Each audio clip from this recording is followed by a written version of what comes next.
예, 미국 중간선거가 끝이 났습니다.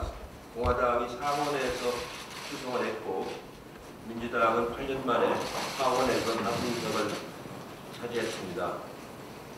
민주당이 하원을 장악함으로써 미국 행정부뿐만 아니라 의회에 대한 외교 노력을 우리가 더 강화를 해야 될 것 같습니다. 지난 5당 대표와 국회의장 모임에서 미국 의회까지 출범을 하게 되면 국회의장과 5당 대표들 함께 미국을 방문해서 우리의 자주적인 노력과 의지를 미국에 설명하는 그런 기회를 만들었었습니다. 하원이 이동하면 방문할 대표로 그렇게 했고, 이번에 20년 만에 한국계 연방 하원의원이 2명 탄생을 했습니다. 공화당의 덤프이시고 민주당의 덤프이신데 앞으로 한미관계에 가비가 되도록 역할을 했으면 하는 기대를 하겠습니다. 미세먼지 문제도 국민들이 굉장히 고통을 많이 겪고 있습니다. 아마 이제 앞으로는 상시적인 비용을 가능하지 않을까 싶은 생각이 들어서 국가적으로 당 차원에서도 미세먼지에 관해서 각별한 대책을 기울여야 할 것 같습니다. 미세먼지 특별위원회가 설치되어 있는데 조만간 또 위원들을 더 강화해서 활발하게 활동을 하도록 해야 할 것 같습니다. 다음 주에는 울산의 수도 자동차 현장을 방문해서 대기 오염 물질, 친환경 미래 자동차 육성 방안에 관해서 해보도록 하겠습니다. 정부도 실효성 있는 미세먼지 대책을 더 강화해서 국민들의 건강을 책임져야 될 것 같습니다. 오늘 서울 종로의 한 고시원에서 불이 나서 현재까지 6분이 사망한 보도가 되고 있습니다.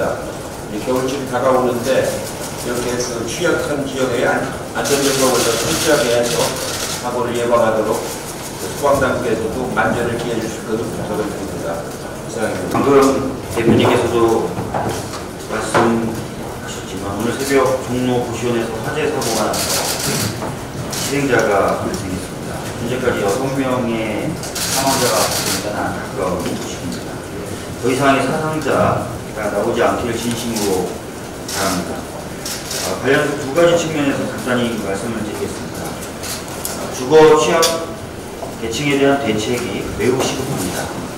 10월 말 고령자, 고시원 등 주택 이외에 거주하는 가구에 대한 이주 조사 및 지원, 노후 고시원에 대한 매입식 공공 리모델링 시범사업 등 취약계층에 대한 주거지원 방안을 정부에서 발표한 바가 있습니다. 관련한 예산 확보 및 정책 집행이 속히 이루어질 수 있도록 국회에서도 최선의 노력을 다하겠습니다. 또한 제가 대표 발의하고 행정안전부가 추진하겠다고 밝힌 국가재난관리위원회 설치법이 1년째 논의되지 못하고 있습니다. 상시적인 재난 관련 점검 및 조사 업무가 이루어질 수 있도록 재난관리 시스템을 정비하기 위해서 이번 정기국회에서 반드시 이 국가재난관리위원회 설치에 관한 논의가 시작돼야 할 것입니다. 어제 대법원이 특별재판부에 반대하는 공식 입장을 냈습니다. 국민 눈높이에 맞고 획기적인 제대로 된 대안을 냈다면 100번이라도 양보할 수 있겠습니다만 사법농단 관련해서 공정한 재판을 하겠다는 대안은 전혀 없이 법관이 재판을 하니까 믿어달라는 식의 논리만 반복했던 것이기 때문에 매우 안타깝습니다. 어제 대법원이 낸 의견서에서 눈에 띄는 몇몇 대목에 대한 제 입장을 간단하게 말씀드리겠습니다. 첫째, 법원은 과거 1, 2, 3 공화국 당시 설치되었던 특별재판부나 특별재판소의 경우에는 모두 헌법상 근거가 있지만 현재 특별재판소에 대한 법률안에 관련된 헌법상 근거가 없다라고 주장했습니다. 그러나 초대 헌법을 보신 분들은 다 아시겠지만 초대 헌법에는 반민족 행위를 처벌하는 법을 제정할 수 있다라고만 규정되어 있지 특별재판소를 만들어도 된다는 규정은 없습니다. 그럼에도 불구하고 당시에는 법관이 아닌 일반인, 심지어는 국회의원까지 참여하는 수준의 특별재판부와 특별재판소를 만들었습니다. 대법원은 이러한 것은 괜찮다고 했기에 재법안, 즉 현직 법관이 재판을 담당하고 법원 내부에 특별재판부를 두는 이 법안에 대해서는 또 당연히 합헌적이라고 해야 됩니다. 따라서 문제가 있다라고 했던 어제 대법원의 의견은 업을 선고합니다. 둘째로 법원은 재법안이 사건 배당의 무작위성에 위배될 문제라고 제기했습니다. 사건 배당의 무작위성은 그 자체가 목적이 아니라 공정한 재판을 위한 수단입니다. 사건 관련자들이 둘러앉아가지고 제비뽑기와 같은 무작위 사건 배당을 한들 과연 공정한 재판이 이루어질 수 있겠습니까? 세 번째로 법원은 기피나 회피를 하면 된다고 입장을 밝혔습니다. 다들 아시겠지만 800건이 넘는 기피 신청에 대해서 인용된 것은 단 2건에 불과합니다. 이부진, 이무재, 이혼소송 당시 담당했던 부장판사는 강민구 부장판사입니다. 강민구 부장판사는 삼성 정춘기 전 사장에게 보냈던 문자가 공개돼서 굉장한 논란을 일으켰음에도 불구하고 스스로 회피하지도 않았고 기피 신청을 법원이 받아들이지도 않았습니다. 이 정도로 기피나 회피는 사문화된 제도입니다. 이제 와서 기피나 회피 제도를 활용하면 된다고 얘기하는 법원의 태도는 과거 자신의 모습을 되돌아보지 못하는 그런 태도라고 할 것입니다. 사법농단 관련된 사건이 공정하게 처리되지 않는다면 사법부에 대한 신뢰는 회복되기 어려울 것입니다. 어제 사개특위에서 박지원 의원님은 심폐소생술을 한다는 마음으로 특별재판부 구성에 동참해 줄 것을 호소했습니다. 저도 다시 한번 자유한국당에 호소드립니다. 사법부에 대한 국민의 신뢰 회복을 위한 마지막 수단이 될 수 있는 이 특별재판부 설치에 적극 동참해 주셨으면 합니다. 이상입니다. 네, 다음으로 박강원 최고위원님의 말씀 듣겠습니다.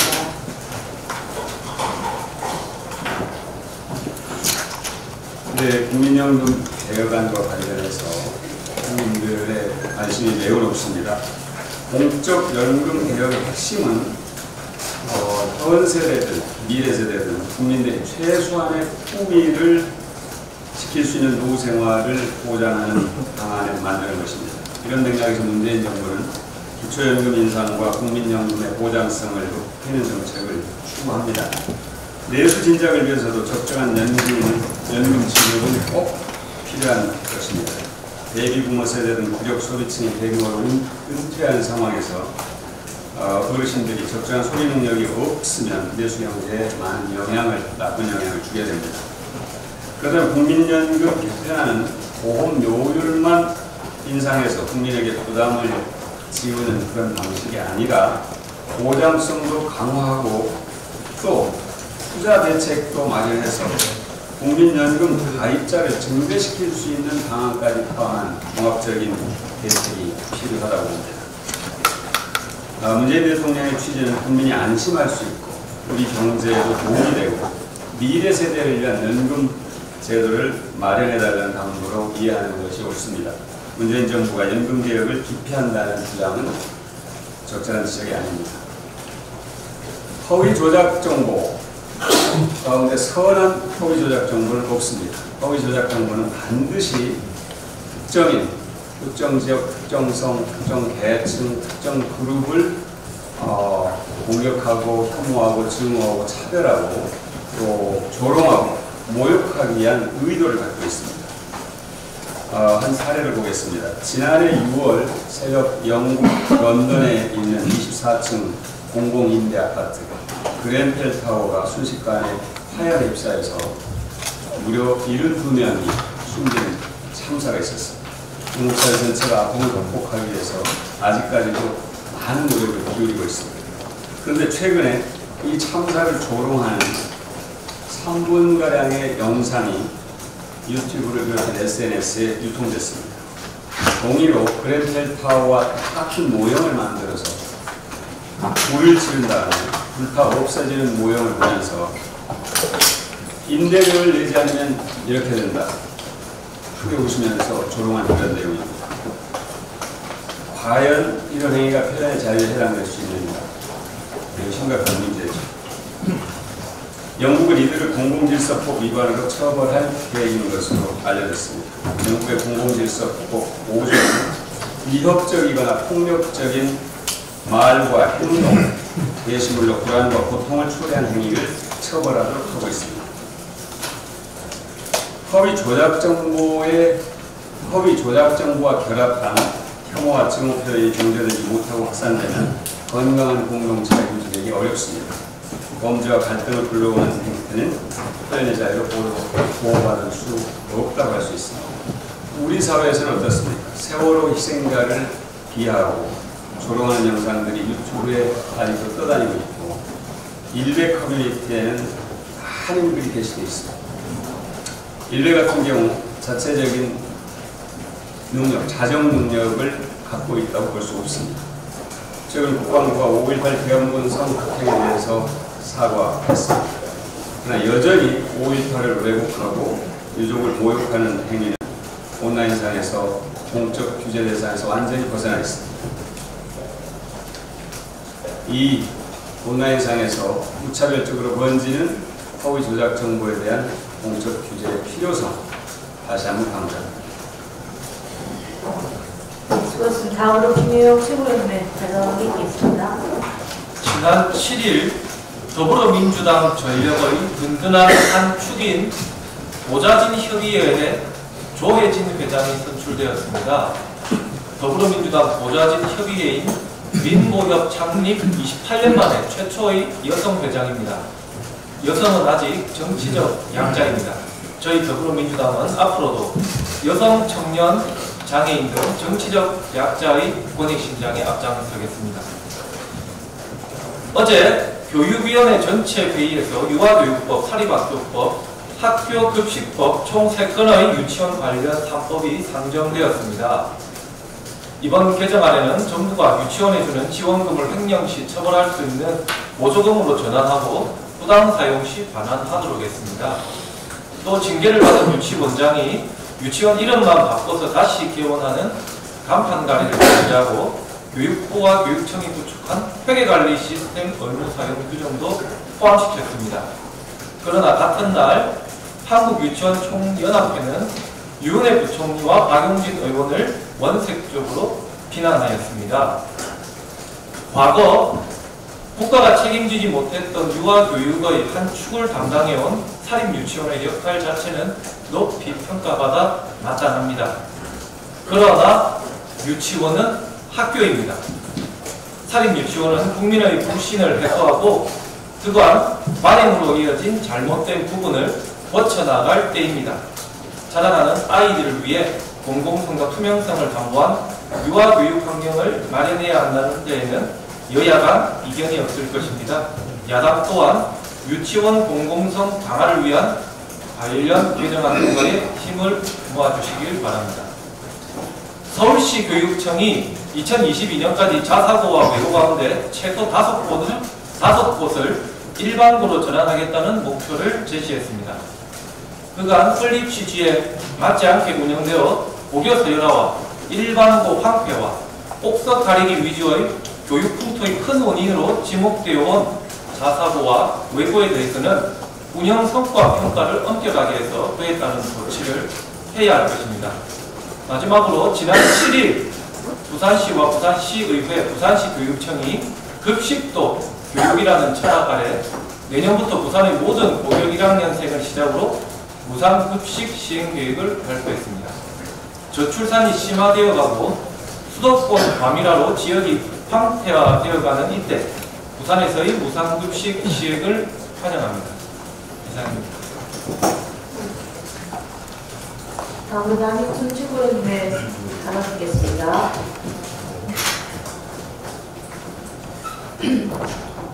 네, 지난 7일 대성공동연락사무소에서 남북보건의료 분야 회담이 열렸습니다.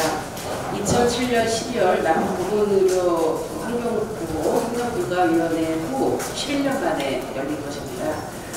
정치 군사적 상황과 별개로 인도주의적 원칙에 따라 추진되어야 할 적십자사 차원의 대북 지원도 국제기구를 통한 지원 이해는 중단된 상태에서 이런 회담이 열린 것은 굉장히 의미가 있다고 생각합니다. 남북은 올해 안에 전염병 정보 공유 시범 사업을 시작으로 말라리아와 결핵 등 전염병의 공동 대응하기로 합의를 하였습니다. 또한 보건의료협력사업 등 구체적인 교류 방안을 정하기 위한 실무회의를 자주 열기로 했다고 합니다. 북한은 후진국형 감염병인 결핵과 말라리아가 상당히 창궐하고 있고 북한 아동의 영양실조가 심각한 상태이지만 보건의료 인프라가 열악하고 치료에 필요한 의약품도 제대로 공급되지 못하고 있는 실정입니다. 그래서 가장 인도주의적인 분야인 보건의료 분야에서 국적 차원의 의약품 지원과 인적 교류는 유엔 대북 제재에 해당하지 않습니다. 특히 말라리아와 같은 모기 등 곤충 등에 대한 감염병에 대해서는 남북이 협력해서 퇴치를 해야 합니다. 독일의 보건의료 협정이 동서독 교류와 통일에 중요한 역할을 하였듯이 이번 남북 보건의료 분야 회담을 계기로 해서 보건의료 분야 남북 교류와 협력을 강화해서 남북 관계를 실질적으로 개선해 나갈 것입니다. 이상입니다. 예, 다음으로 이영석 최고위원님 발언 드리겠습니다.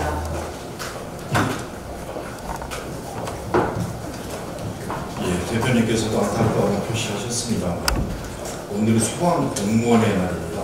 그럼에도 불구하고 또 세대에 6명의 국민이 목숨을 잃는 안타까운 일도 발생했습니다. 지난 10월 28일 헬멧을 녹이는 화염수속에서도 3살배기 아이를 구하는 그런 소방관들의 희생이 있었습니다. 계속되는 화재로 인해서 국민의 안전이 계속 위험에 노출되고 있는 것 같습니다. 대통령께서 공약하셨던 소방공무원의 국가직 정한 여러 가지 제도적 보완을 통해서 국민의 안전이 더 이상 위험받지 않는 그런 기회가 되었습니다. 생각합니다. 지난 9월 11일 우리 전국 농민대회에 참가한 농민들이 밥 한 공기 300원 정치를 수팻말을 걸고 쌀 목표 가격 인상을 요구하기 위해 외교에 직결했습니다. 대통령께서 이 문제에 깊은 관심을 갖고 시정연설에서 쌀 목표 가격 정상화와 함께 공익성을 감안한 직불제 개편을 주문하셨습니다. 어제 저희 당에서는 당정 협의를 통해서 쌀 변동 직불금 목표 가격을 19만 6천 원으로 책정하고 2020년에는 모든 작물을 대상으로 소득을 보전하는 새로운 직불제를 개편하겠다 이렇게 밝혔습니다. 그런데 농업계가 요구하고 있는 요구사항을 충족시키기에는 다소 한계가 제도적으로 있는 것 같습니다. 앞으로 통부처에서 현행 쌀 목표 가격 산정 방식의 문제점을 지속적으로 개선해 나가고 특히 대농과 소농 간 격차 그리고 기타 작물과의 형평성을 감안해서 쌀 직불제의 공익성이 담보될 수 있는 현실적 대안을 조속히 마련해 주실 것을 촉구하고 있습니다. 네, 감사합니다. 이상 모두 발언을 마치고 회의를 비공개로 전환하겠습니다. 언론 여러분들의 협조를 부탁드립니다.